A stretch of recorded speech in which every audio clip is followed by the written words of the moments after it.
Hi there, this is Bo. And this is Jerry. And this is Don't Insult My Intelligence. It's the podcast that questions, challenges, and exposes things that just insult our intelligence. And those things can come from anywhere. Yep, and we're going to talk about it all. This podcast is not for kids. A little background. Jerry and I have been friends since high school. Mm-hmm. And when we were young, Bo's dad, when he would bust us doing stuff, he would just stop and stare us straight in the face and just say, "Don't insult my intelligence." So we thought it'd make a great podcast concept. Here it is. So here we go. Don't insult my intelligence. All right, so this podcast, we are going to review the Solo Star Wars movie. We kind of feel we have to, since we are both, I mean, we grew up with Star Wars and we're boys, right? I mean, that's kind of Star Wars. It came to be when we came to be. So it's our everything. So I was 8 years old. I saw the first Star Wars the second day it came out in the theater. Yeah, it's amazing. So changed my life. I was of course. Holy shit. Yeah, I didn't even want to go. I mean, I remember my cousin would pulled me and drug me to it with her friends, and I had no idea. All I knew, I had seen the name on, Star Wars, and I'm like, what is this? I don't care about this. And holy crap, it was like, I sat there and I was like, I can't even believe what I've watched. I mean, it was like, I needed to see it again and again to even get my head around it. So, it was great. So we feel we have to talk about this. That being said, we're going to get into the meat of it. We've obviously both seen the movie, but I've heard this from other people besides Bo, but the trailers, obviously, in the beginning of it were pretty amazing. And unfortunately, there was a glitch in the computer at the theater that I went to see it, so I got to see the movie. It started right at the beginning of the movie, but I missed all the trailers. So well, I got a free movie pass out of it and still got to see the movie, so I'm not that bummed about it. But so then go ahead, fill me in a little bit on the trailers. Okay. Yeah, so there were a bunch of trailers, obviously, in front of a Star Wars movie, but there were three. The one that looked really awesome was the trailer for the new Spider-Man, the movie Venom, the Spider-Man villain, who's the alien. What do you call it? The man? symbiote. It's not a symbiote. Yeah, he's not a parasite, right? But man, it looks good. Yeah. And I'm a little biased because Venom. So I wasn't as big a comic book reader as you are, but I still think I'm above average on the comic book readership. You know, but you were way into it. You were super comic book reader, but. So I'm probably 50% or less of what you did. But Venom is the one that I read all of them when they first came out. Oh, yeah. I loved Venom. I bought them all. That looks awesome, by the way. So I'm excited for Venom. Okay. And then the next one that looked really cool was the new Ant-Man movie. So it's Ant-Man and the Wasp. Oh, yeah. So that looked really cool just because... It looked like instead of getting small, he's getting big. Well, so he is. looks pretty awesome. You mean like in Civil War? Yeah, right, exactly. In Civil War where he got big, yeah, exactly. Right. And then the other one that was a surprise was the movie, so there's a rock and roll biopic of the band Queen. Yeah, Bohemian Rhapsody. Yes, Bohemian Rhapsody. It looks great. Yeah. Well, 10 years or so in the making, it better be. Exactly. And it's these one that's kind of like Solo-esque. It's been through 4 different directors and all kinds of different rewrites. And they took forever to find who's going to play Freddie Mercury. And they got the guy that's in Mr. Robot. Yeah. And he looks great. He looks with his Queen hair and his Freddie Mercury mustache. He looks just like him. So it looks pretty cool. I'm excited for that. Cool. So. Yeah, I want to see all 3 of those. So. All right. So those are the previews. Okay. Cool. So then we get into Solo. So if you want to talk a little bit about what's out there in the media, about Solo. So as of this morning, on Rotten Tomatoes, it's a 70% critic rating and it's a 65% fan rating for Solo, Wow. which is low for Star Wars movies. Like all the other Star Wars movies, even the prequels, even the Phantom Menace and Clone Wars and the last one are higher than that. They're all in the 80, 85, 88 range. Well, and it's funny because I saw that as well. And my first reaction when I saw those numbers was, that's too high. Yeah, maybe. Yeah. Let's put it in perspective. I thought it was too high for a Star Wars movie, right? I mean, for what it was. Okay, right. Okay. I thought the numbers, like, giving what I was expecting from a Star Wars movie, it was too high. For just any general movie, I'd have been like, okay, that's fair. It's fine. Oh, yeah. Any general Star Wars movie out of the gate, in my opinion, it's an 85. It should be an 85 out of the gate, worst case, right? Right. But yeah, this is like a 68. Yeah. So, and just to lay it out there, so I saw it twice, okay? Mm-hmm. And both times I saw it by myself, both times, like, fully prepared, fully wanted, the first time I was, like, into it, I was excited about it, I wanted it to be great, right? Right. And then I was so disappointed and so overwhelmed with my disappointment, I was like, we've got to do a review of it for the podcast because I'm so moved by it. And I have to go see it again just to make sure that I didn't have some weird thing where I, blocked myself, like 20 minutes in, I'm like, and created like a block, Right. So I'm just like, no, I can't even absorb anything positive because I'm so upset. I just wanted to cancel any of that out, right? But unfortunately, none of that really happened. But I did, on the second go through, develop a little more. I softened a little bit around the edges for it. It was better the second time. I will say that. Okay. So if you're really a Star Wars fan, go see it again. Because you'll probably like it better. You'll feel better about it, I think. That's fair. At least that's what happened for me. Okay. So there's one good thing. Sure. So, all right. Well, then, that being said, since you've seen it twice, I've only seen it once. Yep. By all means, like, because I'm sure everybody listening now is kind of getting the feeling that we're crapping on this a bit. So, yeah, we're gonna crap on it. But what was good about it? I mean, in your opinion? Yeah.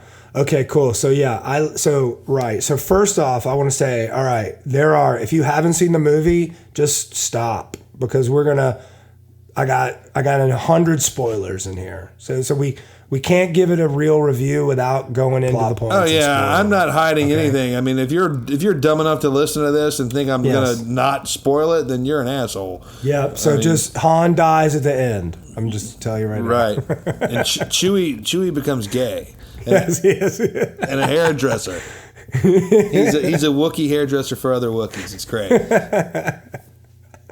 So okay.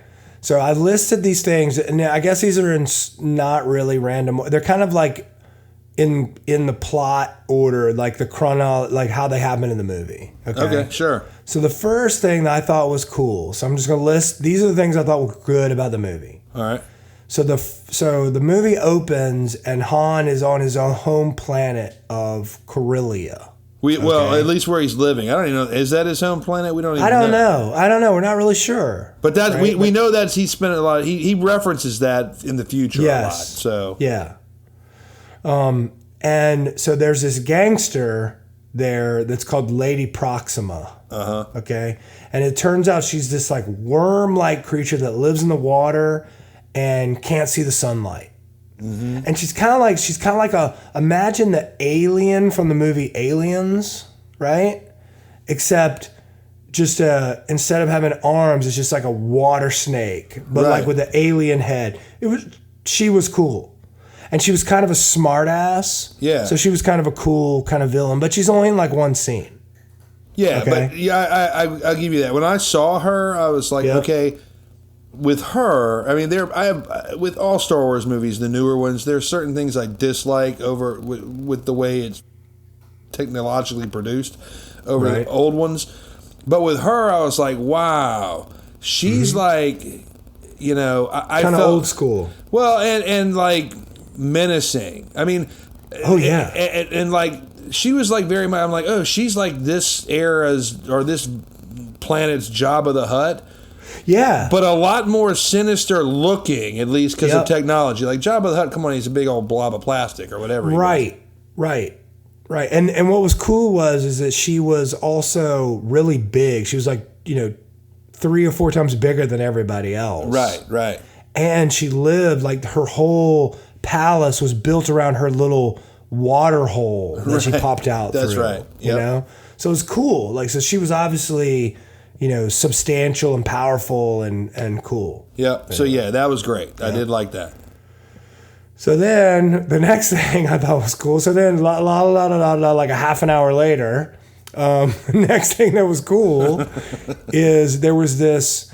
So all this stuff happens, and Han's trying to escape from Corellia, and put a scheme together to get off the planet. And he does. He gets through this gate to get out, and there's this really cool holographic recruiting poster for the Empire. Right. Which was cool. It was like a 3D kind of movie, like join the Empire, and it showed like AT-ATs and TIE fighters, fighting, and how cool it would be to join the Empire, right? And be a stormtrooper, right? That was kind of cool. Well, and dude, I do have a big thing on that. I did like that, and also it kind of plays. I know I'm jumping ahead a little bit, but it kind of plays the way it was done, and then later, and which we'll get into. I won't give anything away until we get to it. But like, there's one point in Han's situation where it kind of has this like World War I-esque type of feel. Do you know the part I'm talking about?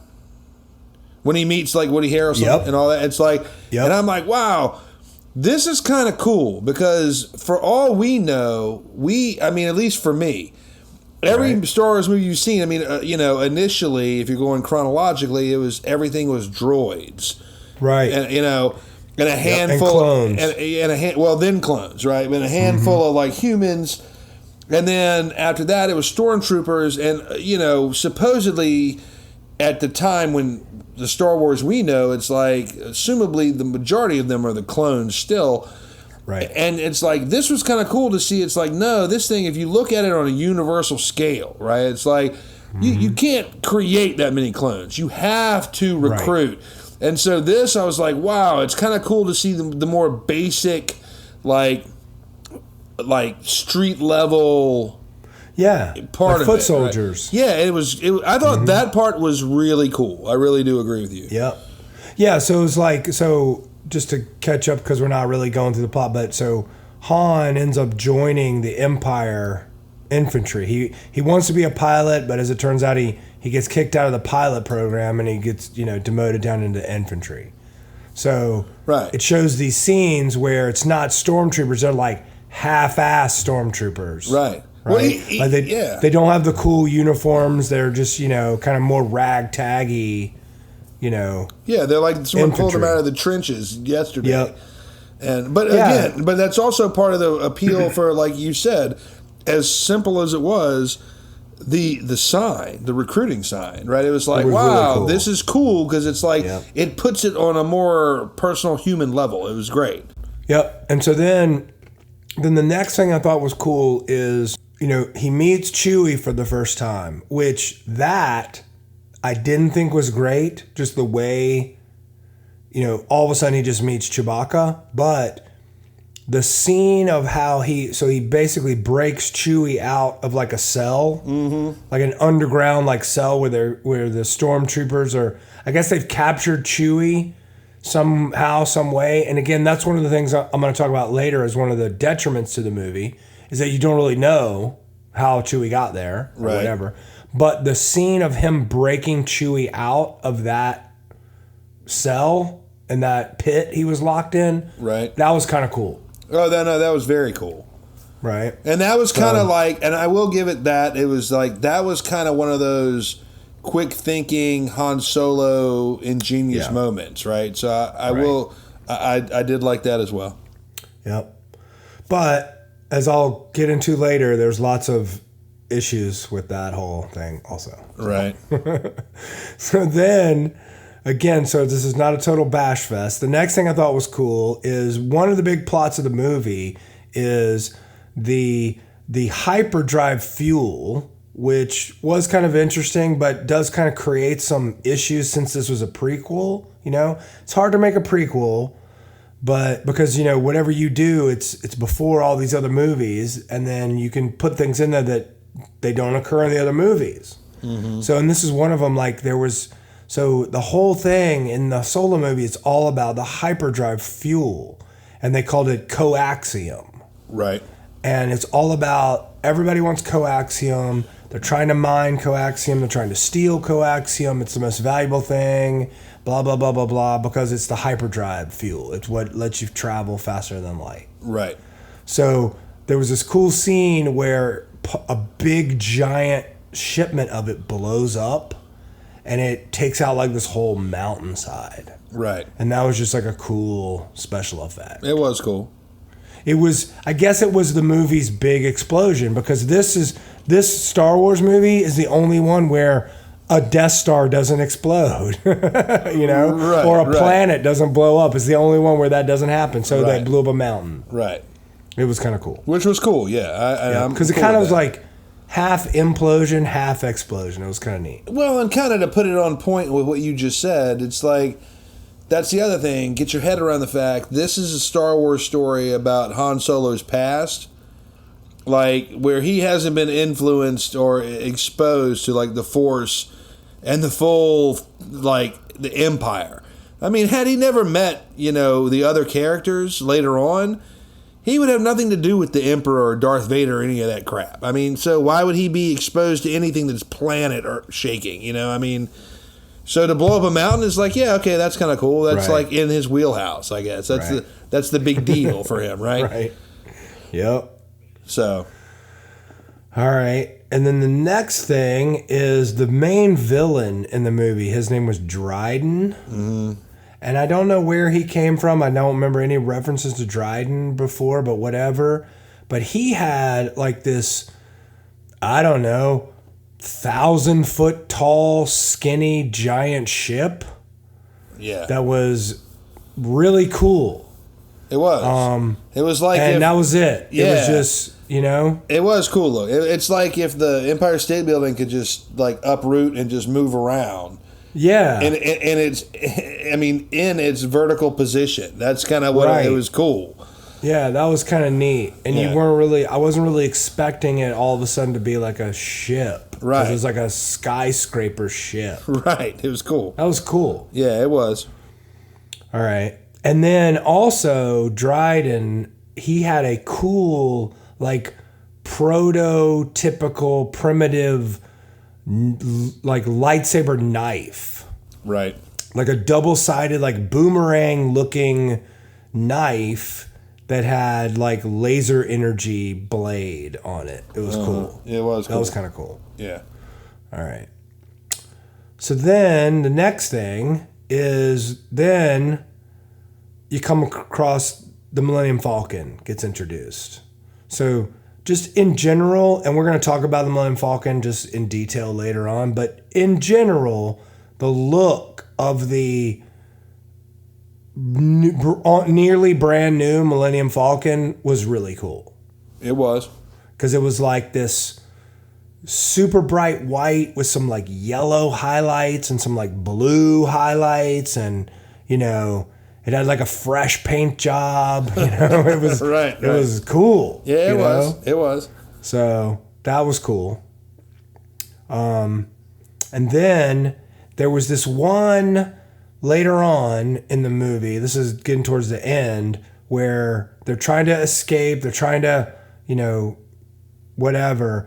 There's this one like master shot. It would be great to have like a cell or a picture of this one shot, but they're in the Kessel Run, which ends up to be a thing, and we're going to talk about the Kessel Run also later on. Right. But they're in the Kessel Run trying to get out, and the Millennium Falcon is, imagine like they're in this like, you know, smoky tube giant, you know, nebula thing, but then in the background is this big ass Star Destroyer. Yeah. So it's like this David and Goliath kind of setup where you see the little Millennium Falcon in front of this big ass Star Destroyer, and it's just this like awesome landscaped, really cool master shot. Yeah, it was a great visual. Absolutely. That was really cool. Yeah.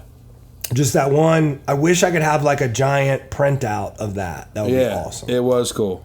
So, and so that was cool. And then there's a new character. There's a new robot character. It was Lando Calrissian's robot, and she was called L3. And well, now hold on. She wasn't just his robot. She was his co-pilot. His co-pilot / sort of claimed to be girlfriend. Right. It was also, weird. It wasn't right? it wasn't like Master Luke kind of deal with the droids. This was a whole weird thing. Yes. I never got cool. Yeah, I never got the impression he was her master. Right. I mean, he was the captain, but that was kind of the way it went down. So yeah. Right, because she was all about like droids' rights and all this, you know. Yeah, she was like whatever the feminist version for droids would be. It's like that's what she was. But she was like halfway. She looked like her head looked like the head of the robot from The Black Hole, the Disney movie from the late 70s also. But with a more C-3PO or a more whatever the robot from Rogue One was. I forget his name. Oh right, yeah. The smart aleck one. The smart alecky robot. So she was like a combination of C-3PO and that robot. Right. But she was really cool. She was a cool character. Yeah, she was. And then the other cool thing, there's two other cool things that I thought of, is the next one is at the end of the movie, big spoiler, just Han Solo just straight up shoots this guy with like no warning. And it was kind of like a really cool moment. Mm-hmm. And it was kind of like the Tatooine Cantina Greedo, I bet you did, boom, and he shoots Greedo under the table. Right. It was kind of like one of those moves. Mm-hmm. So that was cool. Like you weren't expecting him to shoot the guy at the time, and he just shoots him. Yeah. Like kind of like Indiana Jones style, you know? It was cool. Yeah, it was. Yeah, no, I'm with you. So that was cool. And then one more thing, there was a moment when Lando, they're trying to escape. They're in the Millennium Falcon. Lando is shot, and he's all distraught because L3 got blown to shit, and there's nobody to fly. So Han jumps in the solo pilot, the pilot seat for the first time, takes off, and then there's this moment where Chewie has to come in and sit in the co-pilot seat. Yes. So as Chewie sits down, and they kind of have this little glance, and then the Star Wars main theme plays, and that kind of gave me the chills. It was kind of cool. Yeah, it was very cool. That was awesome.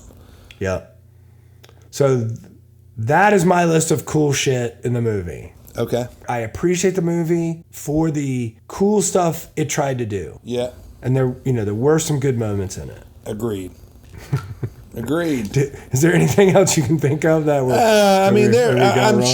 I'm sure as we go into the negative, there'll be some things that maybe you thought were more negative than I did, and vice versa.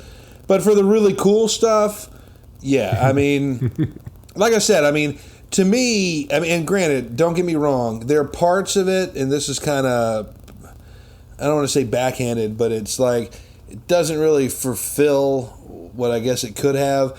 But there are moments in this, just like I had mentioned before, like the whole World War I feeling, right? Or when he met Beckett, all right?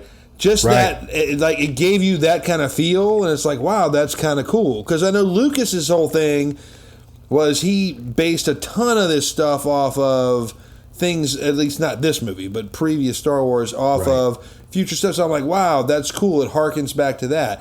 And then there's the scene which we'll get into of the negative of it, but like with the monorail thing or whatever that train thing was, to me it like had this like old Western feel, and the feel part of that where it's like, wow, that's kind of cool. It's reminiscent of that. I liked that. Doesn't mean it was all good, but I thought that was kind of cool. They did a good job of like, it was just like bringing that around like full force to something you can go, this is reminiscent of that, and I can relate to it, right? If that makes sense. Yeah. So that was kind of cool, but what they did with it was maybe not so much. But go ahead. Right. Yep. All right, so now we get into the bad. What was bad about it? Oh, God. Yep. So this is going to be fun. So the first thing I have on my list is just in general the story / script / screenplay, right? Mm-hmm. So my general critique is that it just felt like it was kind of like a ragtag or like a strung together version of just overdone cliche themes. Okay. Right? And I just feel like there wasn't a lot of really enough development of what's actually happening. Right? It's like, okay, he joins the army and deserts. All right. All right. Well, how many, and then they're like you're saying, then they rob a train. Right.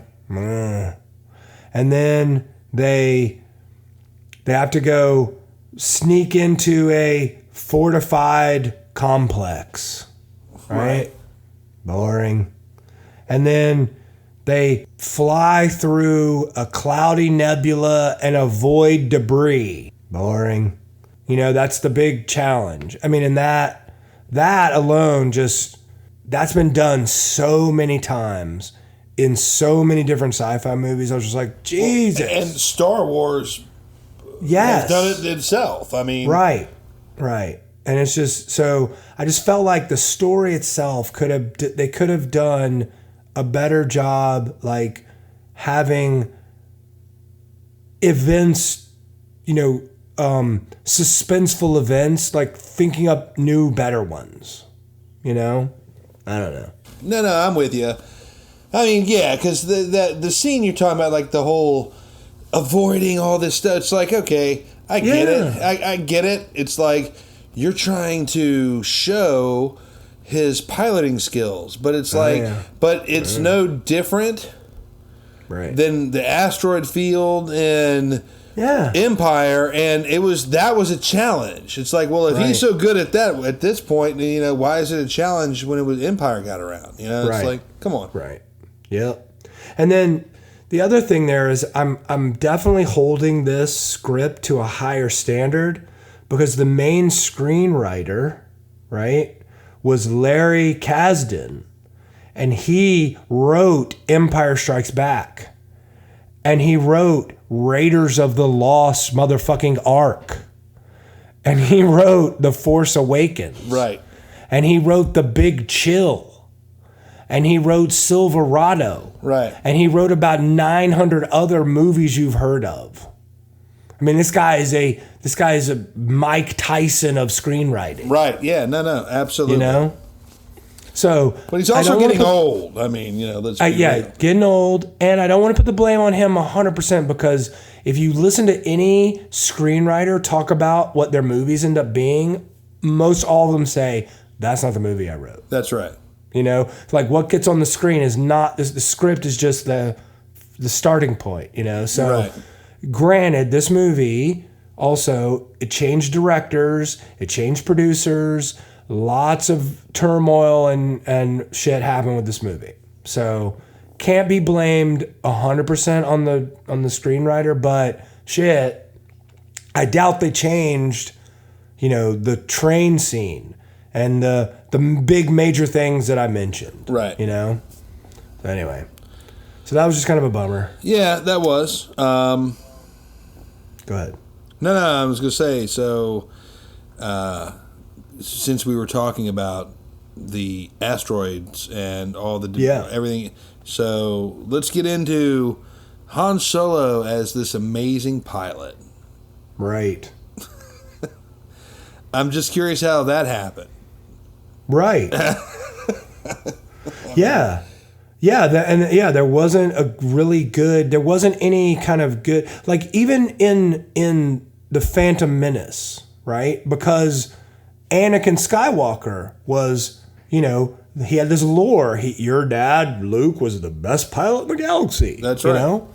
Well, it showed him as a kid, and granted, a lot of people didn't like this scene. It was kind of goofy, but it did show him in that pod racing scene where he's, using the Force to like fly the shit out of some stuff, and he's like a kid. Right.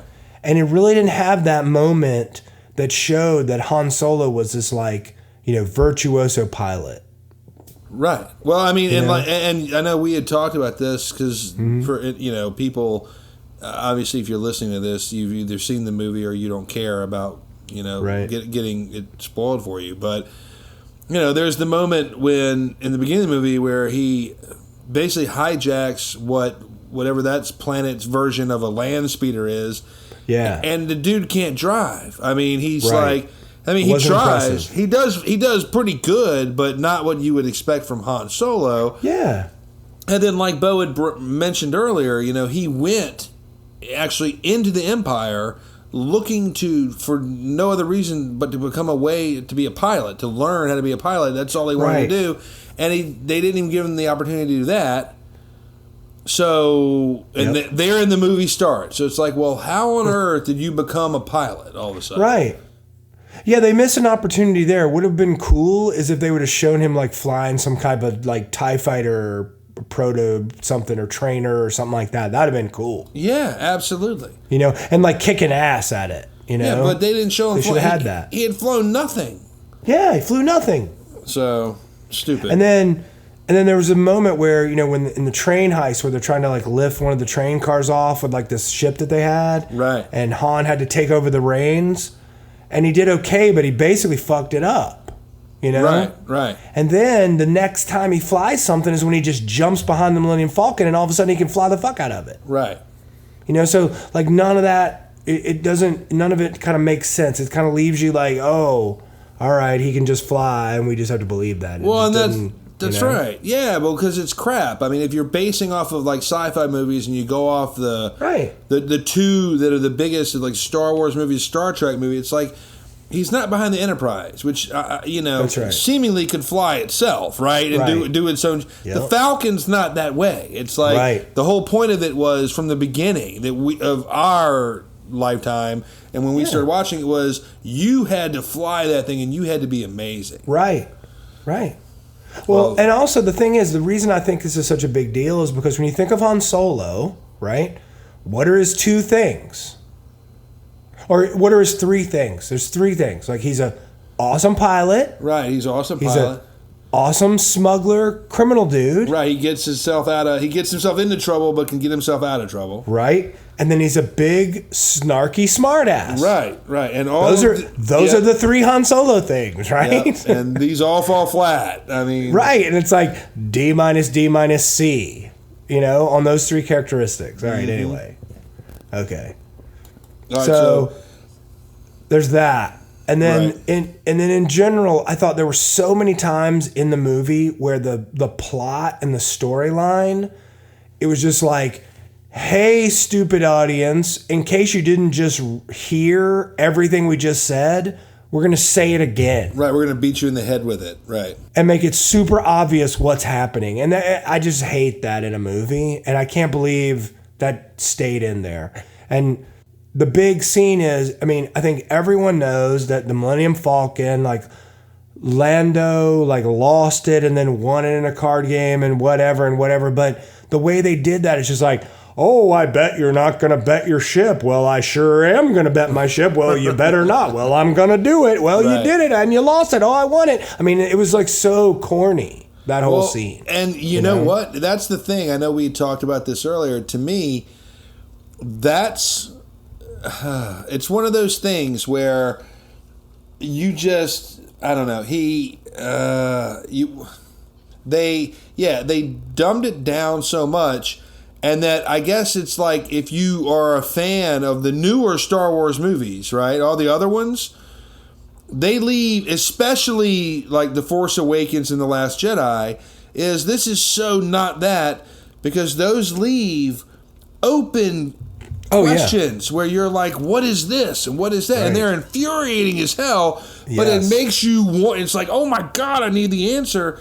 Right. Where with this, they dumbed it down so much, it's like, thanks for the answer 12 times now, and we've only gone 5 minutes. It's like, Jesus, okay. Yeah. And there was a lot of that with Woody Harrelson's character. Like, he just telegraphed everything. Yeah, I mean, to the point it was so bad that it was almost like he might as well have been a narrator telling you what it was going to happen. Exactly. It was bad. Yeah, it was bad. Yeah.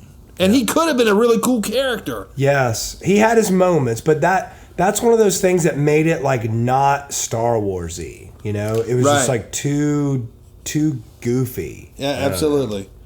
No, I'm with you. All right. Okay, so that's enough bashing the story itself. Yeah, let's get into something that's even better to bash. Yes, and that's the main actor. Yes, Ehrenreich, I guess is how you say it. Alden Ehrenreich. Who knows? I don't even know who he is. Right, and no offense to this gentleman, who is a good-looking dude and seems to be a solid actor. He doesn't really have that big of a movie resume, but obviously they didn't want to. I think they were trying to avoid the whole Kylo Ren thing, right? Where Kylo Ren was known for being in the show Girls, right? And it took me a while to get out of that, right? Because when I first saw The Force Awakens, I was like, that's the guy from Girls. Okay, I haven't watched Girls, but okay. But I don't know, but. This guy was unknown, which is fine, and he's a good actor, but he is not Han Solo. I'm sorry. I agree. He was just too nice. He was too soft around the edges. Right. He just didn't have the attitude and whatever. He just did not have the Han Solo quality. I just didn't buy it, and every scene... That's all I could feel when he was on camera, which is pretty much the whole fucking movie. Right. And and like I had said before, my thing with him, I mean, again, nothing against him as an actor. Like, I mean, I think he acted to the best of his ability given the role he was given. But it's one of those things where with Han Solo, you get certain characteristics, right? Like confidence. Okay, now, I will say that he portrayed confidence in this movie. But it fell flat because Han Solo, and that was the thing I told you earlier that I liked, before the podcast, is looking at the planet that Han Solo came from where the movie starts, it's like, holy crap, it is like dark and dirty. I mean, it's like right out of like Dickens and whatnot. It's like it's like, okay, and you expect, I'm like, okay, I can see why the Han Solo we first saw in A New Hope is the way he is, because it's like he's dealt with a ton of crap, and we're just seeing the beginning of the story, and we don't know what happened between the end of this story and A New Hope, and we can only assume there were many more like shenanigans afoot, right, that caused him to get to that point, to be confident but also cynical and snarky, like you said, and that part of it fell flat. I mean, it was horrible. I agree, and I know that there were two different sets of directors in this movie, but in reading up on this, I mean, they reshot 70% of this movie, right, which is what made it like the most expensive Star Wars movie ever made. Which is ridiculous, but yeah, I know. And the thing is at some point, I just don't believe that, like, watching the dailies, which are the, encapsulated, the little previews of what they shot that day, I just don't believe no one said, oh my God, we got the wrong person in this role. Right. They should have stopped it, and they should have put in a different actor. I agree. Right? I agree. And just so that is something that does happen. Like, they did that in Back to the Future. So if you get the first Back to the Future DVD set and watch the extended footage, Eric Stoltz was the original Marty McFly. Yep. And they shot the movie for 2 months and then said, you know what, it's not working. You're fired. Yeah. and then they got Michael J. Fox, who was perfect. And it worked. Right. I know. And it worked. It's right. Well, and so, they should have. I mean, Michael J. Fox might have been better as Han Solo. yeah. Well, I mean, all right. So here, to prove my point again, and to give, for Star Wars fans to go back and have you relook at it, it's like if you're going to do prequels, I swear by this, where they got it right was Ewan McGregor as Obi-Wan. I mean, I totally... Absolutely Because agree. you know Absolutely. what? He studied it, and he had Alec Guinness's nuances, tone, everything. Yes. The way he spoke, the way he moved. He's like, I am studying this. I am practicing this. And man, I mean, you watching that, I don't look at it as Ewan McGregor. I look at it as, that's young Obi-Wan, right? It's like, he was amazing. I don't look at this and go, young Han Solo. I go, who is this dude? You know? Yeah, it's like, a fake. Yeah, it's crap. It took me out of the movie. Yeah, me too. And I mean, again, I'm not trying to bash that guy, but I'm sorry. Right. It's like... Yep. It's just not the right fit. It's just not the right fit. No. He was not the right actor. And to me, that is like the most important thing. That is the most important thing that took this movie down. Mm-hmm. I mean, because it's like the most important thing. The movie's called Han Solo. I know. All right. So, yeah. So that was crap. Yeah. No offense to you, Alden German man or whatever your name is. And sorry. Yep. Oh, that's all right. And so then, okay. So the next thing is maybe it would have been better, and maybe he would have been better as Solo had there been more Han Solo moments in the movie. Mm-hmm. Because again, so we're talking, our big Solo characteristics are he's a great pilot, he's a great smuggler, and he's a snarky smartass. And the only one they even tried to throw out there that was the great pilot. I mean, they kind of... Yeah, they tried to do that. They threw it out there like he is, and he obviously in the movie he was. You don't know where it came from, but okay, he was. But as for the other two, like the smuggling part, I mean, maybe a little bit, but the snarkiness was out. It was just non-existent. Yeah, wasn't there. And so to bring it, to put it into context, if you remember, some of the most memorable moments from Star Wars are Han Solo's one-liners. Sure. Oh, yeah. In the series. And the one that the most famous one, I guess, is in Empire Strikes Back, where Leia, he's about to get frozen in carbonite, and Leia goes, "I love you," and he goes, "I know." You know, that's great. That's Han Solo. And then the next one that I comes to mind is in Star Wars, where the first time they're on the Falcon and Luke is like shooting the gun. He's like, "Hey, I got one, woohoo!" And Han Solo goes, "Great work, kid.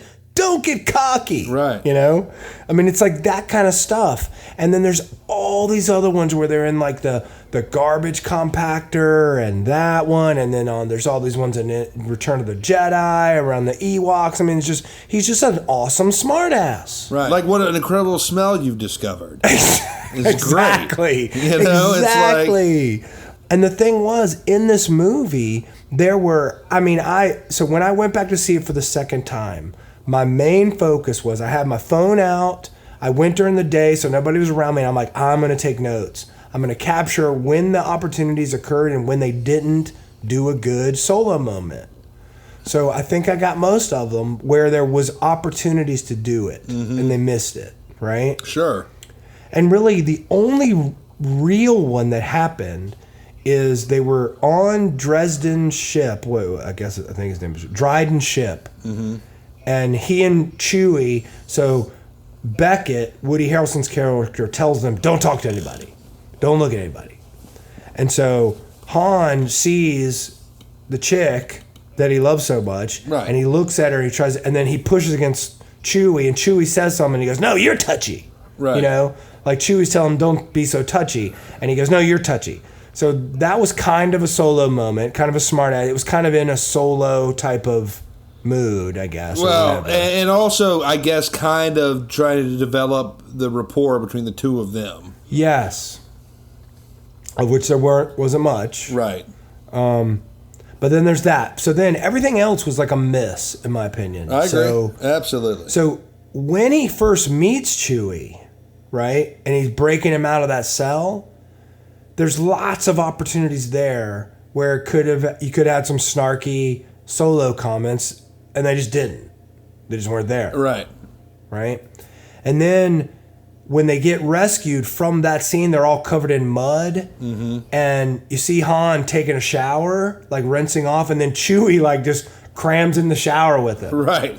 Right? And he says, "Hey, couldn't we have done this separately?" But he doesn't say it. He just says it like matter-of-factly. Right. And with the writers that were involved in this movie, they could have come up with a better line. Oh yeah, no. There, when he said that was a great opportunity. Yeah. When Han and Chewie in a shower together. Yeah, and they blew it. When he said it, to me, it was more reminiscent of Charlie Brown talking to Lucy about something with a football than it was to Han Solo going off on Chewie about something. Right. I mean, right. It was that was the perfect opportunity to have a Solo moment, and they left it. They just left it, and it sucked. Yeah, it's flat. You're right. Yep.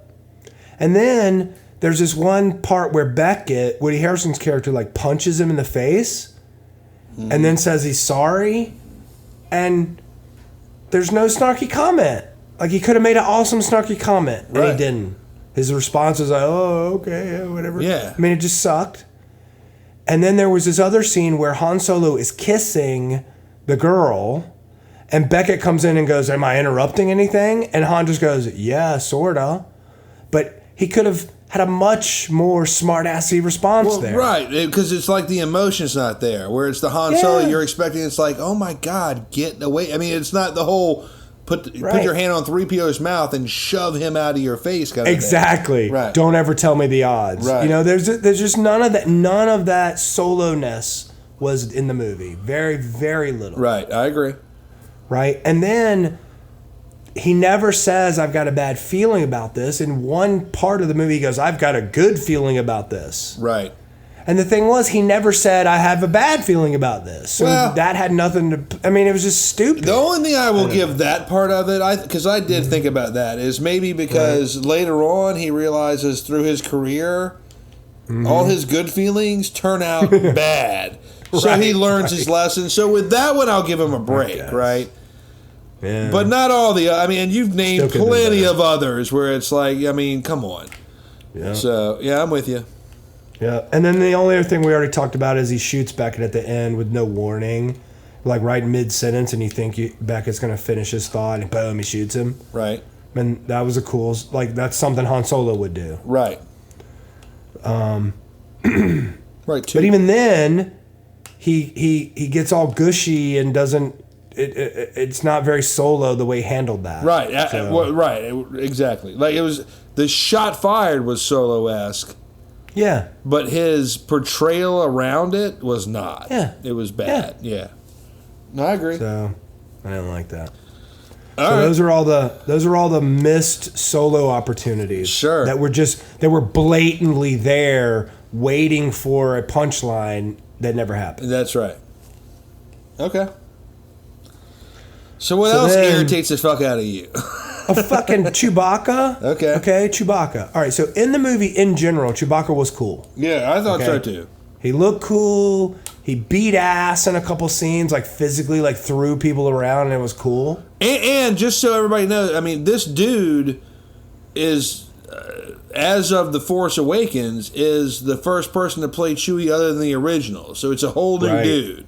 Yeah. So he's trying to emulate what came before. Yep. And he did a good job. And he does a much better job than this dude with Han Solo. Trust me. Yeah. Yep. So you know what? And I honestly, you know what? I left this out of my stuff that was cool. Chewbacca was cool. Yeah, he was cool. Very cool. I never thought, oh, that's not Chewbacca. No. Like it was dead on Chewbacca. Yeah. All the way. All right. But the problem I have with Chewbacca is his origin.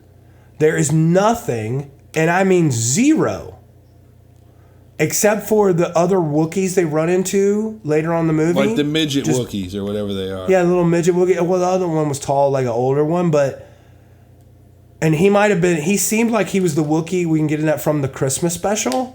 You know? I think he was the Wookiee from the Christmas special. I really do. God. Like the big, tall, older Wookiee. I swear, back. I think that was him. Wow. Right? Okay, yeah. Right? Uh-huh. But, so that was cool. But, other than that, you have nothing on Chewbacca. All just Chewbacca just happened to be imprisoned on the same place where Han was in his Imperial deployment. Right. And got thrown in the cage with him. Right.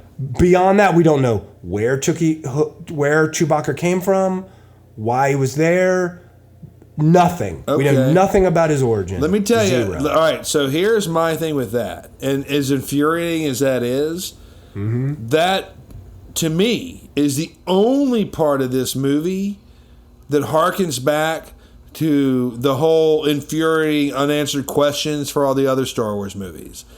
Because if we go back, and somebody can correct me if I'm wrong, was it Clone Wars where Yoda's talking to Chewie? He's with the Wookiees, where the Wookiees help them against, right? You know, and he's like, "Oh, Chewbacca," and he's like, "Blah blah blah." And Chewbacca is a revered figure, right?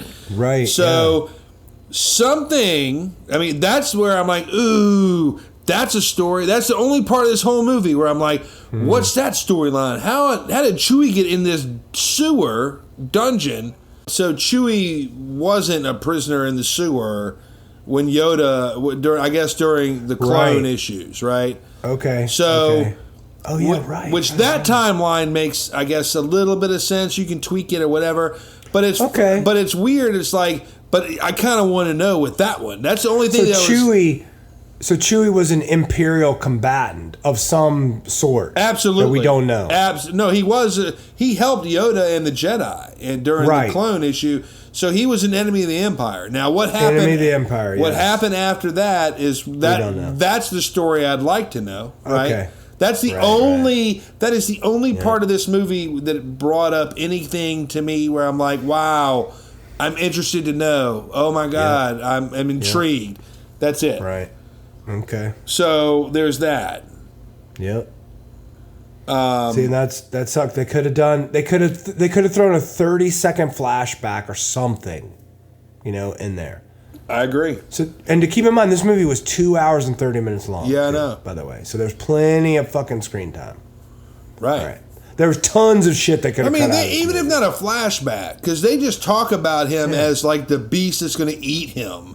Right. I mean, they could have, like, in their description when they're talking, they could have been like, throw him down with the monster that betrayed us, or whatever they're going to say. Right. It's like, the Wookiee. To bring a little bit more cohesion to what's going on. I mean, but they didn't. It sucked. Yeah. Okay. So, I'll give you that. They didn't spend enough time on Chewie. No. And then the next one is, in my opinion, they didn't spend enough time on just the Millennium Falcon itself. Oh, not at all. Well, sure. Well, go ahead and tell me what you mean by didn't spend enough time on it. Okay, because, all right, so in this movie, the three characters are Han, Chewie, and the Millennium fucking Falcon. They are the three main characters. Everybody else, you're right. And maybe Lando's kind of hanging in the center of that, but He's optional. Right. So, I mean, they could have made this movie without Lando, in my opinion, but whatever. Because of the Falcon, they couldn't have. That's the only reason he's in it. I guess, right. That is the only reason he's in it. I mean, that's right. Yeah, you're right. So, okay. So, in general, like I said before, it looked cool. It was cool. The non-beat up version of it. Sure. But just personally for me, okay, the Falcon and Darth Vader's TIE Fighter, they're my two favorite ships in the whole Star Wars universe. Okay. With some X-Wing stuff, and that new U-Wing is pretty fucking bitchin', but whatever. Those are my two go-to ships, right? That just have, like, they resonate with me. Not even the old school, like, clothes iron, like, Boba Fett ship? Oh yeah, it's awesome. The slave, yeah, dude. The fucking Boba Fett ship is dope. Dude. Okay. But for me personally, Right, I got the you. Falcon is it, dude. Right, Oh, of man, course. shit. I mean, it's like burned into my soul. So I was expecting some more lore around the Falcon. Okay. And the big problem is the first time you see it, it's in like they got it in. It's locked down, obviously Lando owes money to somebody around the ship and it's locked down. They got it like clamped down. Mm-hmm. Why can't I remember what that's called, but whatever. It's in Like boots. It's got boots on it. Yeah, it's got boots on it, right? So they go to it and they're like, yes, because that's the ship, because they need a fast ship to get the rocket fuel, the hyper fuel from the raw mine to the processing plant in a certain amount of time or it will destabilize and explode. Right. So they need a super fast ship. So the ship is impounded. That's the word I couldn't think of. The Falcon's impounded. So they break it out, and then all of a sudden they're flying in it. So there's no like first like walking onto it. There's no like here's the Falcon, here's the door coming down, and here's the cool shit, and here's, because it's all brand new, and here's everything, and here's a walkthrough of it, and Lando like saying how cool it is and all this. I mean, there's a little bit of that, but it's after they're already in flight, Right. And then, you see kind of, Han Solo looks around and like kind of ogles it a little bit, like, wow, it's a really cool ship, and, but that's really it. And then he tells a little bit of a story about, my dad was a shipbuilder on Corellia, and right. he built these, and I get that, and that was okay, but there just wasn't enough about the ship. It was just like, boom, we freed it, zippity-doo, and we're away. Right. I mean, I guess my only problem with that... It left me wanting more. Well, I think because... Now, I'm not excusing it, but... Mm-hmm. I think part of the thing with the Millennium Falcon for us is right. It's the coolest ship. It's the fastest ship. Right. When it works, right? I mean, I think it's broken down position that we know from our childhood is what makes it a character. If that makes sense. And here, yeah, absolutely. Here, it's brand new, or well, we assume it's not beat up, right? And because I think that's kind of, and I'm not excusing it, but kind of look at it like this. I'm just thinking of this now, finally. But like you look at Lando, and Lando's all, because they made a big deal in this movie about his wardrobe and his clothes, which is irrelevant, right? But we got, they have to overemphasize it in this movie where we. Just seeing him and his portrayal by Billy D. Williams in Empire, you already knew that, right? He's like, this is Mr. Impeccable, blah, blah, blah.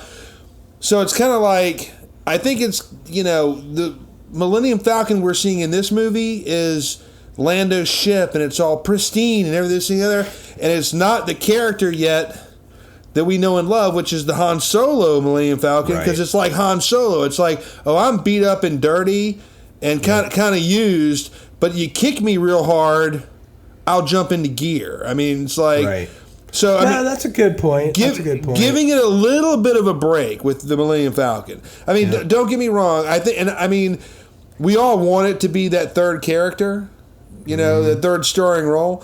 But I think looking at it now, and I hadn't thought about it before, but if you look at it, it's like, I kind of see where it's not the Falcon we know and love yet. Right. So. I get why you're aggravated by it, because that's what we all want. Just like we all want the beat up, cynical Han Solo. We didn't get that, but Han Solo, they at least gave us the backstory of him, and he already should have been that way. The Falcon's different; it's a piece of machinery. It got that way under his command, so it's kind of like, okay, I kind of give that one a pass. Yeah, but even I don't know. And maybe it's because I'm spoiled from other movies. Like Star Trek. It's like Star Trek does a good job of like, here's the ship, here's like the 360, all that, and you love it. I don't know, I just love that. Sure. Right. That's just me geeking out. That's my personal geeky bitching about this movie. Right. All right. Well, but you, but you kind of feel what I'm saying, though, right? Yeah. You have absolute. I completely agree with your point. It's not the same. it's not the same character. Right. So in this movie. So far, out of all of your downplay, the Chewie one I get, but also it's kind of like it's not Chewie's fault. It's there's a missing link there, and I kind of like that because I want to know what that is. And then the Falcon one, I'm going to give that one a break. So okay. Well, the nerd in me, the Star Wars nerd, wanted more. Sure, I got you. I want to know more. I want to rip all the panels off and understand how. Right, I'm with you. All right, so the next big thing for me that was a major miss was the musical score. Okay, one of the first things out of the gate, like I'm just like, wow, this is not John Williams, and it wasn't. So it was this other dude who I even didn't even write his name down, but he was on a lot of movies, but there are a lot of these middle of the road like movies that weren't great. Right. And they did throw in the, classic Star Wars theme. I mean, every once in a while, just here and there, during the main big parts, but that was it. And you did not have that Star Wars feel because that music was not there. Right. Anyway. So, I'm going to tell you, this one's easy for me. I'm with you 100%. Because, look, John Williams is amazing. Obviously, everybody should know who he is by now. I mean, you've got Superman the movie, you got E.T., you've got, tons of movies. But let's be honest, his biggest deal is Star Wars. Yeah. And to me, to not have John Williams to be a part of any Star Wars movie is just, it's a travesty. And it's like, you have really, you've really crapped yourself. Yeah, it's ridiculous. I mean, he is the maestro for Star Wars. It's like, that's it. And so, I'm with you. There's nothing, we don't even need to talk about this anymore because they pissed on it. It was crap. They were stupid. They were foolish. Should have had it. Yep. All right. Well, we agree on that. And then the next big giant thing for me, and again, this is part nerdy, but it's the Kessel Run itself. So this is like the lore aspect where they went against the lore of Star Wars, in my opinion, on the Kessel Run. Sure. Okay. So anybody that's a Star Wars fan, part of Han Solo's, allure is that, he's the greatest pilot and the ship is super fast and they made the Kessel Run in less than 12 parsecs. Right. So that's like some awesome thing that no other ship did, and that's why the Millennium Falcon is so legendary. Part of why it's so legendary. Right. And what sucks is, in the movie, it turns out that they didn't really do the Kessel Run that fast. They cheated it. They did a totally different thing. And quote unquote got from A to B in a shorter time frame, but they didn't do the run. Mm-hmm. Now, because they couldn't do the run, because there was a blockade that I mentioned before that was such a cool master shot of a fucking big Star Destroyer was in their way, and they couldn't get around it. Mm-hmm. But then I don't really understand that, because all they did is they just made a left turn out of the main path through the nebula and went a different way. So why couldn't they have just gone around the Star Destroyer and get back in the Kessel Run? Right, you know what I mean? right. I don't understand that. That just made no sense to me. And it just ruined the whole lore of the Kessel Run. Well, all right, so... And it insults my intelligence. It is insulting of intelligence. So I know you and I had talked about this the other night, and I equated it to Captain Kirk's, and God help me, what is the name of that stupid shit? The Kobayashi Maru. Kobayashi Maru, right? So that he cheated it, right? That's what he did. But that's the thing. The lore of him beating it was that he cheated it. That's the lore. Yes. So there's no lie there, and so that's what makes that great. And you're like, wow, that's what makes you endeared to him. Right, he kind of like outsmarted it. Right, with this, you're led to believe through everything we've known and heard up until this point that he's just amazing and this ship is great. Yeah. And then come to find out, the ship might be great. Who knows? Because they kind of just flubbed their way through it and cheated the whole thing, and then seemingly lied about it, or at least embellished it as they tell the story.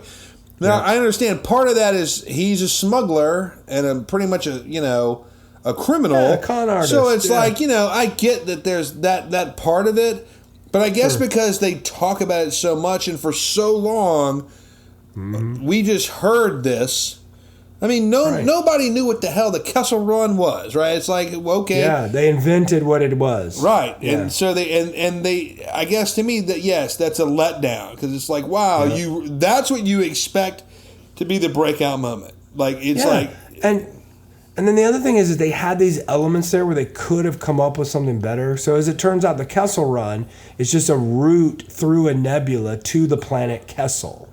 Okay? Right. Which is kind of cool. I get that. That's kind of a cool way to tie that together. Sure. Right? But then what they end up doing is they turn into the nebula, again, which is like the old overdone thing. They're flying through a nebula full of debris. Right. And then inside the nebula is like a black hole, right? Like a gravity well. And they're trying not to get stuck in the gravity well. And they end up adding fuel to their reactor and making the ship go super fast to escape from the gravity well, right? Boring. But why couldn't they have just added the fuel to the reactor to fly through the Kessel Run faster? Right. And that's what made them get there. They could have done that, and they could have actually done what the lure was. Right. I don't know. I agree. Just, to me, it's like, what are they thinking? Yeah, no, it sucked. It was horrible. Yeah. And then, the whole thing that just reminded me, like when they were getting ready to get sucked in the gravity well, it was like, hit it. And it was like, roo, roo, roo, roo, roo, roo. Right, like, why would it work? Yeah. And then, right before they die, pa-chow, it works. It's like, right. Well, I mean, I guess the only thing is like, try to, again, not to excuse it, but try to be reminiscent of old Star Wars, and for Han to deal with that. Yeah. I mean, at least in our time frame, or what we know, it does that because the ship's all messed up, right? It's right. Well, with this, it's like it's caught in a situation where it's like that just isn't going to work, and maybe that's for nostalgia's sake, expose everybody to Han dealing with that. But guess what? Han didn't deal with it the way we expect him to deal with it. It's like, okay, or at least the way we want him to, right? So, yeah, it was all crap. It was crap. That bummed me out. Yeah, it sucked. Okay, I'm with you. And then the next thing here is just Lando. Okay. Uh-huh. The first time I saw the movie, I didn't like him at all. Right? I just thought he was kind of like paper thin, and he was like too over the top. He was trying to be too much Billy D. Williams. Okay. I don't know. And I just didn't like it. And then when I saw it again, I kind of softened a little bit on that. I kind of like, okay, I kind of get what he's doing. But I didn't hate him as much, but I still didn't think it was a great Lando. Yeah, no. For whatever reason. Having only seen it once, I don't know what your experience was with it, but I'm sorry. And again, it comes back to a generational thing and a time frame thing where we, Billy D. Williams, we know the deal with him from our childhood. And this dude just does not portray cool like Billy D. Williams portrays cool. He just doesn't. I mean, I really did. I mean, in Cloud City, I'm like, this dude's kind of chivalrous and shifty, I mean, but the one thing I could probably almost guarantee is I bet you money that whether I'm his guest or his prisoner, I got some Colt 45 hanging out in that room with me. It's like with this dude's just not Billy D. Williams to me. I mean, I don't know. It's just he wasn't that cool. I mean, he was trying too hard. Yeah, you could just see he was. But, I don't know. Just didn't jive. But you know what? Here's what I will say. I do agree with you. He was trying too hard. And if he had just let loose a little bit and relaxed, he would have been he still would have been a better Billy D. Williams, and that other dude, the German guy, would have been a Han Solo. I mean, oh yeah, he was better at Lando than the other guy was at Solo. Yeah, and if he had just relaxed a little bit, I mean, he would have been probably really good. Yeah, and that's why it's kind of low down on my list. I almost just left it off the list. It's just because it just doesn't even matter, you know, because there's so many bad things. Right. So, and then I have just some other random things that just piss me off in the movie, just because general movie inconsistency just makes me mad, because it's like you're spending hundreds of millions of dollars on this thing. There's certain things you should just get right, you know? So, and the first thing for me is that, so when Han, the reason he's able to break Chewie out when he first meets Chewie is that all of a sudden Han can speak a little Wookiee, okay? Right. Which makes sense. Okay, I get it. He can speak a little Wookiee, and that's maybe why they bond, right? Sure. Wow. But then, all of a sudden, after they're free and they're hanging out on the ship that rescues them, all of a sudden, Chewie can just understand English. Okay. Where he didn't before. So all of a sudden, like... What do you mean he didn't before? When did he not understand English? Well, in the cage. Because the only way Han can communicates to him is through Wookiee talk. Well, see, but that's the problem. That's where they messed up. Right. Because he did understand English. Like I said, going back to when, Yoda's standing there and it's thank you, Chewbacca. It's like, oh, he knows English, right? Very well. Right. And it's like, so in that moment, was he just I mean, I don't know, so beat down? It's like... Yeah, maybe that's what broke through his shell or something. I mean, maybe. I mean, that one, because if you go back on the timeline, that one, I get why. Yeah. I mean, Chewie understands English. I mean... All right. So there's that one. Okay. Well, that just didn't make sense to me. Sure. But whatever. I get that. All right. I didn't like that. But he does understand English. Okay. Obviously. Obviously, yes. Well, yeah, obviously you did. Right. All right. And then the next thing is the pilot, Rio. The one that got killed, yeah. Yeah, the one that got killed, he was dumb. And it was like he tried to be Jar Jar Binks dumb in this movie. I mean, it's just... I mean, Jon Favreau is the voice of this character. Right. Who I like.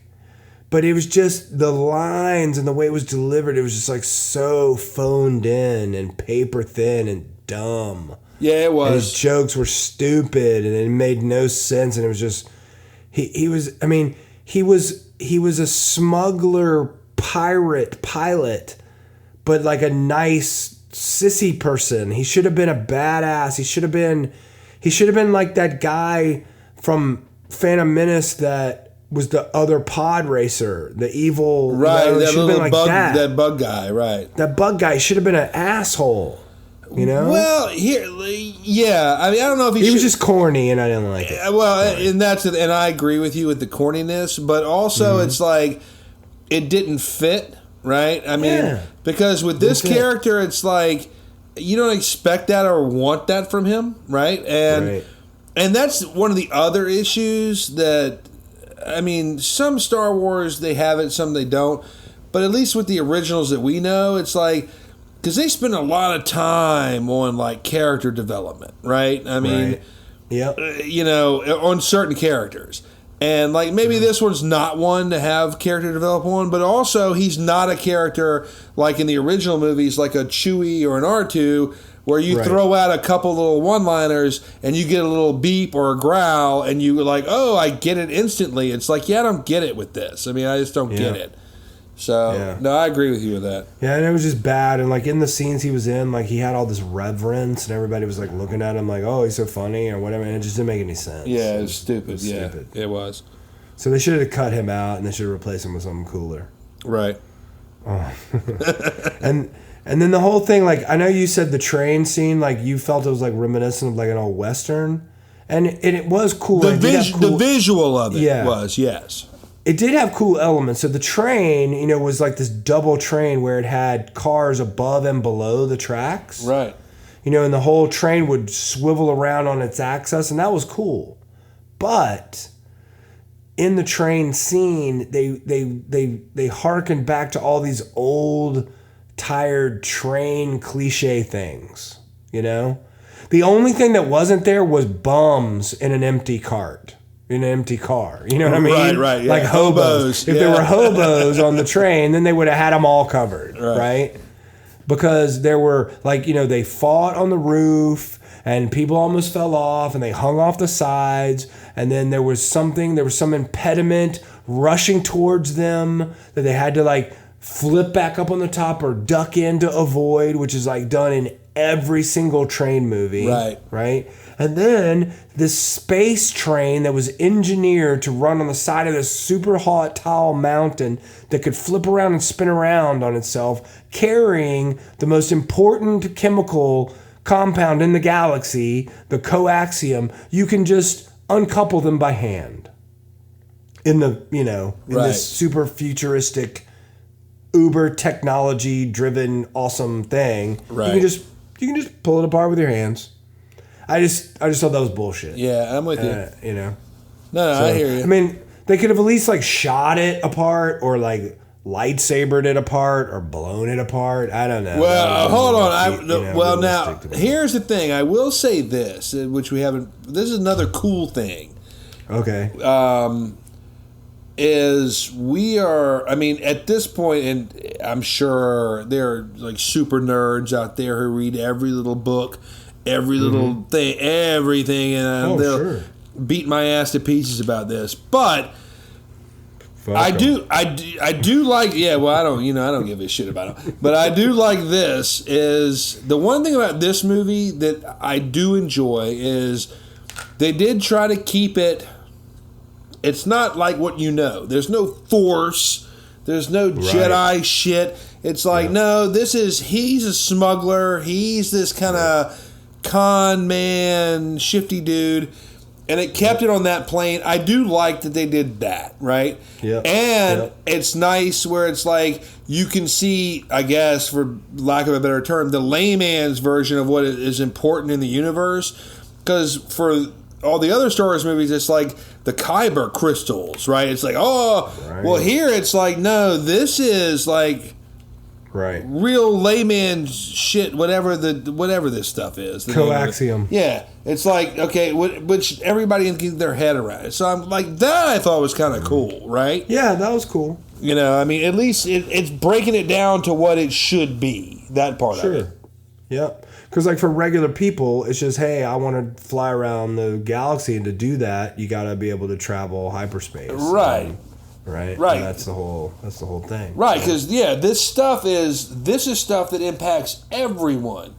Kyber crystals don't. You know, I mean, it's like, so. That's right. I thought that was kind of cool. Yeah. Just to throw an 11th pro at the movie. So there you go. That's cool. Yeah. And then the last thing I had is there's this one part where Beckett at the end, sort of near the end, Han kind of, you don't get to hear Han go through the plan, but he does, like some plan to, I guess, hijack the fuel again or whatever. Mm-hmm. And Beckett says, well, wow, there's lots of ways that could go south. And that's a reference to the Civil War. Right. In American history, and I just thought that was something they should have changed, because that doesn't make any sense in a long time ago in a galaxy far, far away. Right, because what would be south? Right. So, I mean, not to say they're not compasses and there's north, east, west. Right, but the reference is this is like the universal thing. bad. Right, yes. this is not just a continental thing. Right, I guess. So I just thought that was a dumb. Like, they should have edited that out and changed it. I'm sure there was an alternate take on that, and they should have used it because it doesn't make sense in that universe. Right, exactly. No, I agree with you. So. Stupid. Yeah, and this is a Star Wars movie. It's supposed to. That shouldn't be in there. That's just lazy editing. That's right. Or whatever. So, all right. Well, that's my last thing I had that was shitty. So, okay. Well, it was quite a lot. it's I mean,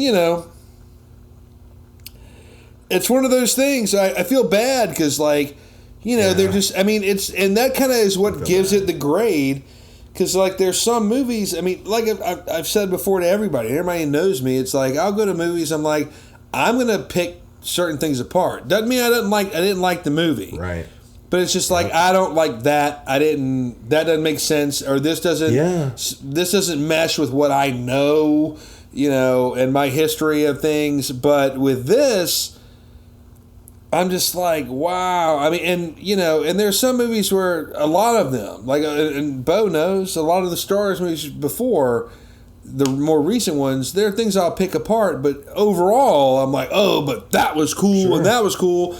And you jump on the cooler bandwagon. And I mean, it's kind of sad where with this one, it just kind of organically goes where it goes. And it's just, there's just not enough cool to talk about. I mean, it's just not. And here's the problem. So the thing that bumps me out is today, prepping for this podcast, I read an article in the Hollywood Reporter. I read about that. Solo. Did you read it too? And it's a bummer because now they're pretty much sure they're not going to make another Solo movie. They're not going to do the follow-up that this movie needs. Because they're afraid that it's going to be even a worse. And the thing is, so the whole Star Wars franchise it has a higher standard than anything else, right? Mm-hmm. All the Star Wars movies have made $1 billion each. Mm-hmm. Okay, this one so far, I think it was at like $650 million, which is fucking giant, right? Well, they still made their money back. They made their money back. Oh, they made their money back. You're right.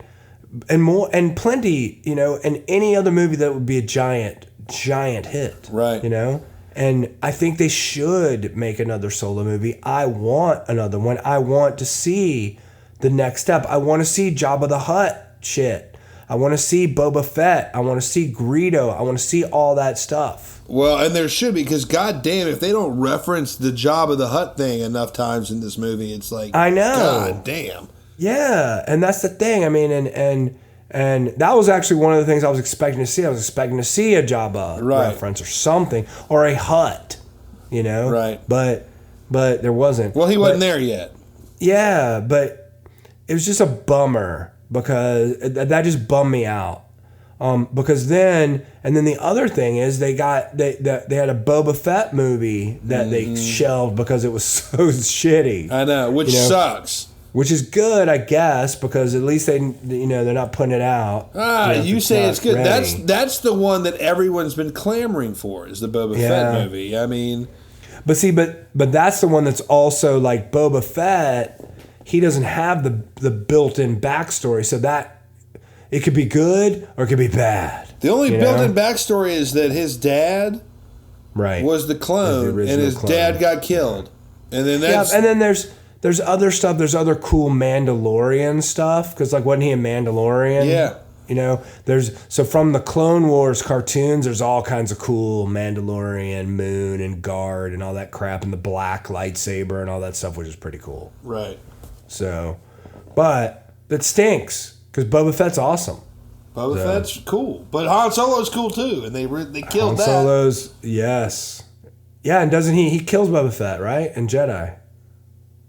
Yeah, he goes. Basically, he's in the Larsac or whatever. Right, he blindly knocks him off Jabba's ship into the monster's mouth.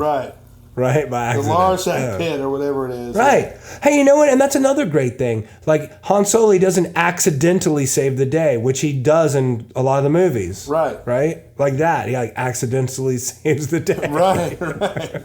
Which is, it's fun. I mean, that's the light stuff that they did. Which wasn't like Han from New Hope, but it was still cool. I mean, it was like, but again, that goes down to, I mean, Han Solo, or I'm sorry, Harrison Ford portrays that character, and he went through the paces of how he matured and progressed. It was like, all right.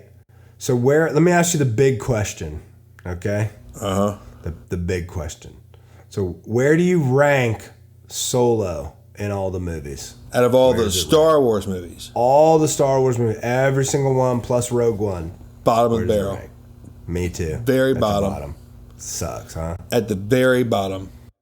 Yeah, Yeah, we didn't talk about the surprise, like the cameo at the well, end. and of you know Solo. what? There's nothing even to talk about because I'm not even sure what it is. I mean, it's so off the chart. Like, where is this coming from? See, and I have a theory on that. I think that they watch the cut of Solo and they go, God damn, this is shitty. We need to add some. We got to add something in.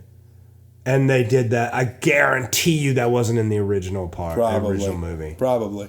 And they just they put it in there to give it something. And it sucked because it didn't. I was like, yeah, right. All I do is leave. It's like, what is that? Why is this going on? I guess it was an okay, It does set you up for a little, darker element in the prequel. So the female character, the lady, and that's the lady from Game of Thrones. She's the mother of dragons, right? I forget her character's name and her name. Khaleesi. That's right, the Khaleesi. That's right. She, so obviously she's some type of Padawan on the dark side or wannabe or initiate Maybe. Or something. Well, all I know is this. Guess what? She's way hotter on Game of Thrones than she ever will be on Solo. Oh, yeah. You never know. I mean, who knows, man? Maybe she turns into the what's the bald-headed cool double lightsaber wielding the crazy things. Yeah. Not Temptress. What was her name? Something Tress. I know you're talking about. Well, whatever. Maybe she turns into her. Doesn't matter. She'll never get naked on Star Wars. She gets naked on Game of Thrones, and I love that. Right. So it never work. Yeah. All right, so we both agree Solo is at the bottom. Yeah, it sucks. I mean, it's easy to agree when it's, That's like somebody saying, is the sky blue on a good day? It's like, sure, it is. Yeah. So it's a bummer. Well, I hope somehow it gets resurrected and they make another one because it needs to be made. It needs to now. You've thrown this out there. You can't. You got to fix it. I agree. Got to fix it. I agree. I mean, and to be honest, it's like, I think, and I know a lot of people, like, going back to I'm talking way back. I know there have been a million books now, but, like, back when, after Star Wars first came out, the first set of books that came out were, like, 3 of them, they were nothing but Han Solo, Chewie adventures, right? And they're awesome. I own all 3. I love them. And it's like, that's what I would love to see. It's like, like I said, all I know it floats around there, but they don't live in that world. It doesn't have to be Force related or any of that crap. It's like, I just want to see, like, smuggler, con artist, gangster kind of thing. It's like, that'd be cool. Yeah. Jabba the Hutt. Yeah. Doing some missions. Yeah. Messing with Lando again, Yeah. Doing whatever. Messing him up. Right. Be good. So. All right. Okay, cool. Well, we're an hour and 30 in on Solo. I know. Sadly, we've been told to shorten them, but just because of that, fuck you, we're going to lengthen them. So Whatever. That's the way it goes. Right. All right, that was our review of Solo. It sucks. Well, it sucks for Star Wars. How about that? It's a D+. It's for Star Wars. It sucks. I think that's fair. All right. Movie-wise, if you didn't know anything about Star Wars, it might get a C, maybe even a B. But if you're one of those people, then screw you. Because, God, if you don't know about Star Wars, you're horrible too. No kidding. So if you are a fan and you saw it once and didn't like it, go back and see it again. You might like it a little better. I have more of an affinity now for it that I saw it again. It made me appreciate it. Because I wasn't expecting anything, and it made me notice the better parts more. So... Okay. All right. Well, that's it. Don't insult my intelligence, Disney and Star Wars. Yeah, please. Make better movies. Know what you're doing. Come on.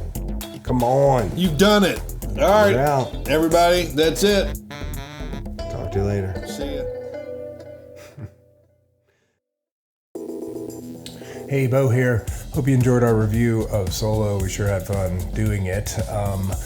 So we added a little bit on the end here that was edited out of the middle of this podcast. We went down a rabbit hole and started talking about all the other Star Wars movies and where we ranked them and what we liked about them and things like that. We didn't get way into it, but we just decided to tag it on the end here, and we'll probably end up doing a full podcast just on where we think Star Wars movies rank in the whole order, but we just wanted to include this because it was kind of funny. Thanks. All right, let me ask you the big question, okay? Uh-huh. The big question. So where do you rank Solo in all the movies? Out of all the Star Wars movies? All the Star Wars movies, every single one plus Rogue One. Bottom of the barrel. Me too. Very At bottom. the bottom. Sucks, huh? At the very bottom. Yep. And what's before it? Clone Wars? No. I mean... what's next to last? You know what? Well, hold on. That's hard for me. I kind of want to say it's one of those two. To me, it's either Phantom Menace or Clone Wars. Oh, really? And the only reason I say that is because, all right, let's go the easy route. For Phantom Menace, because Jar Jar Binks sucked. Yep. That whole, and he was a huge part of that. I mean, and I'm like, God damn, you are not painful. The droids. I mean, you're not. You don't have that appeal. You suck, and you're being shoved down my throat. Do you know the guy that did his voice? You know, he was like a minor actor from the 80s in a bunch of movies. He still can't walk around today because people shun him so much. They should throw rocks at him. I mean, honestly, or whatever you can. I forget his name. As long as it's nothing sharp, I'm telling you, throw something at him. He was the voice of Roger Rabbit. It's the same guy that did Roger Rabbit. Okay, I hated that too, but okay, so he deserves to get shunned. But so that sucked. But that being said. Yeah, that did, and you know that. So you're asking me, and that killed it. And then, like we've talked, I'm a big fan of like the fact that the movies were made with models of the ships that looked realistic, practical effects, and CGI killed it. At least in those original movies, where it's like, wow, this is totally fake, right? Yeah. So that killed it for me. So Phantom Menace is still above Solo. But down there. Now, as for what's... So Phantom Menace... Okay, so before Solo, Phantom Menace is your least favorite Star Wars? Or no, I didn't know, because either that or Clone... Or the Clone Wars. Okay, right. And the reason The reason I say that, too, is because they... I guess... I mean, because it was kind of a big deal when it came to sequels in our age with the original three, where, holy crap... The sequel is more kick-ass than the first one. You know, I'm like, wow. And this, it was like, nah, not so much. You know, I mean, it was, it really was truly like a filler. Now, don't get me wrong, cool filler. Yeah. But a filler. I mean, so. Yeah, sure. I have a problem with those two because of that. I mean, I'm not sure. Because, like, again... I can't give you a definitive answer on that because, you had the cool battle in Phantom Menace, but you had Clone Wars, which had some battles, and you got to see Yoda do his gymnastics tricks, but it also built the stage where it's like, oh my God, stormtroopers are all the same. You know, it's like, that was kind of like, that was wow. Cool. You know, so it's kind of hard for me with that. Yeah. So I rank them. So I kind of rank them in. So mine is it's Solo is definitely the bottom, and then I have Clone Wars next to the bottom. Although it was cool, it was just less significant. And then I have Revenge of the Sith, and then I have Phantom Menace. Wow, those are my bottoms. So Revenge of the Sith, what gives that a lower scale than Phantom Menace? I'm curious. It just didn't move me. Like Phantom Menace, even though it was bad, right? It was the first new Star Wars thing in 20 years. Right. And the beginning 10 minutes did it for me. Yeah. Yes. And the last 20 minutes. And the last 20 minutes. But the whole thing was me thinking about Star Wars and pondering the physics and pondering all that in that gap period. Mm-hmm. I'm like, why didn't the Jedis ever do this? And why didn't the Jedis ever use their lightsabers to do this? And why didn't they use the Force to do that? All that was taken care of in the first 10 minutes of that movie. Right. I loved it. Sure. So that right there, that made it better to me. And then that double fucking lightsaber from Darth Maul and fighting that big scene and that whole thing, that was a boom. That was fucking sweet. And then my list, goes up from there. And my only real controversial ranking, is I kind of have like Rogue One for me. Oh, Lord. Like jumps up. Like, so it eclipses. Okay, so Force. All right, so Last Jedi. Hold on, real quickly before you start naming stuff. All right, and maybe I should. Maybe we should do that. Yeah, because this could be a whole nother podcast in itself. You're right. Like, what are the Star Wars movie rankings? I don't know what you were about to say, but I agree with the thought that Rogue One is up there. I don't want to hear where it's ranked quite yet because I don't want to, because that'll start a whole new battle that we don't have time for tonight. You're right. Okay, we'll put that on pause. All right. Never mind.